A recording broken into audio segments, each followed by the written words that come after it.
कारण उठसूट काही मारामारी करायची गरज नाही आणि मारायचीही गरज नाही.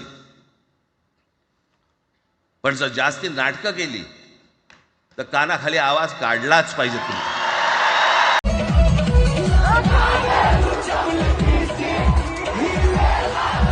जी दोस्तों, जहां एक तरफ महाराष्ट्र के अंदर यूपी बिहार के लोगों को मराठी बोलने के लिए मजबूर किया जा रहा है, तो किसी के साथ मारपीट भी की जा रही है. सोशल मीडिया पर आए दिन वीडियोस आप सभी देखते होंगे कि मराठी बोल, नहीं तो महाराष्ट्र से निकल जा, वापस जा अपने यूपी बिहार.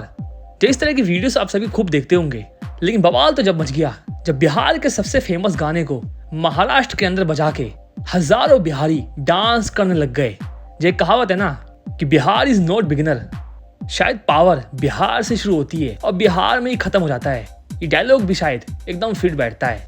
आखिर माजरा क्या आप सभी को बताते हैं. जहाँ एक तरफ महाराष्ट्र के अंदर इस समय झड़प हो रही है, तो एक दूसरी तरफ महाराष्ट्र के एक कॉलेज के अंदर हजारों स्टूडेंट्स की पार्टी चल रही थी और इस पार्टी में ही मराठी नहीं बल्कि भोजपुरी गाने पर सभी बच्चे डांस करने लग गए.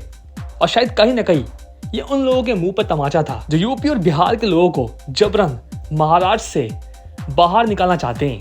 जिस वीडियो में देख सकते हैं आप सभी यूपी बिहार के बच्चों के साथ साथ मराठी बच्चे भी इस भोजपुरी गाने पर डांस कर रहे हैं. और शायद इसी को देखकर ये साफ क्लियर हो जाता है कि अभी जितने भी महाराष्ट्र के अंदर विवाद चल रहा है वो महज एक राजनीति है.